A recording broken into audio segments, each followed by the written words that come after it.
Breaking news చూస్తున్నాం. పహల్గామ్ ఉగ్రదాడిపై ప్రధాని మోదీ అధ్యక్షతన కేంద్ర సర్కార్ వరుసగా కీలక భేటీలు నిర్వహిస్తోంది.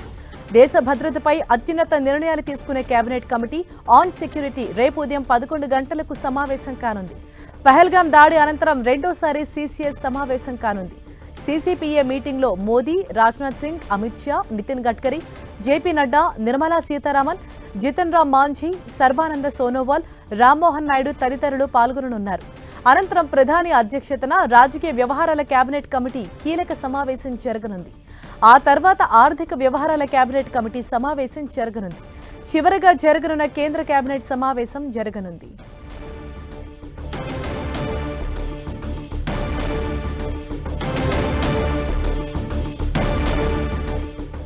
ఇదే విషయంపై మరింత సమాచారం మా ప్రతినిధి గోపి మనకు అందిస్తారు. గోపి,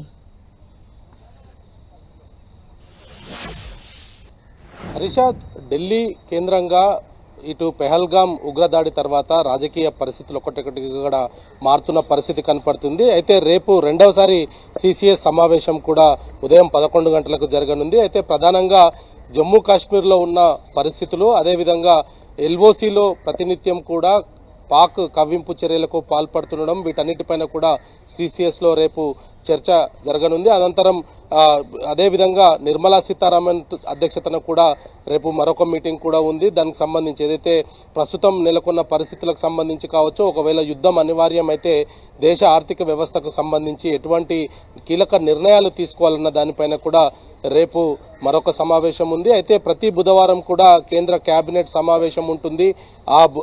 ఆ రోజు కొన్ని కీలక నిర్ణయాలను, అనేక రాష్ట్రాలకు సంబంధించిన వ్యవహారాలు, పెండింగ్ బిల్లులు, బడ్జెట్లో ప్రవేశపెట్టిన అనేక అంశాలపైన ప్రతి బుధవారం కేబినెట్లో చర్చ అయితే జరుగుతుంది. అయితే ప్రస్తుతం దేశంలో నెలకొన్న పరిస్థితులకు కావచ్చు, ఈరోజు పాక్ సంబంధించిన పౌరులు ఎవరున్నా సరే వాళ్ళకు ఇదే రోజు చివరి అవ్వడం, మెడికల్కి సంబంధించిన వైద్యం కోసం భారతదేశానికి వచ్చి వైద్య చికిత్స పొందుతున్న పాక్ జాతీయులంతా కూడా ఈరోజు చివరి రోజు అవ్వడం, ఈరోజు వాళ్ళంతా కూడా తిరిగి వెళ్ళిపోవాల్సి ఉండడం, రేపటి నుండి ఎటువంటి యాక్షన్ ప్లాన్ తీసుకోవాలి, ఒకవేళ పాక్ జాతీయులు ఎవరైనా అక్రమంగా ఇండియాలో ఉంటే ఎటువంటి చర్యలు తీసుకోవాలన్న దానిపైన కూడా రేపు కేబినెట్లో చర్చించే అవకాశాలు కనపడుతున్నాయి. మరొక వైపు ఇప్పుడు యుద్ధం చేయవలసి వస్తే సైనిక సామర్థ్యత, మన వద్ద ఉన్న ఆయుధాలు, మనతో కలిసి వచ్చే దేశాలకు సంబంధించిన అంశాలపైన కూడా కేబినెట్లో ప్రధానంగా చర్చకు వచ్చే అవకాశాలు కనపడుతున్నాయి. ఒకవైపు భారత్లో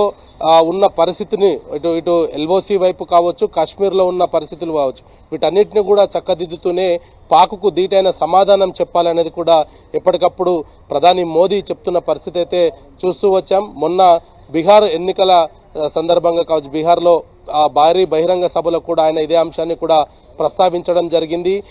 భారతదేశంలో జరిగిన ఉగ్రదాడికి సంబంధించి ఖచ్చితంగా బదులు తీరుతాము అనేది కూడా ఆయన చెప్పడం జరిగింది.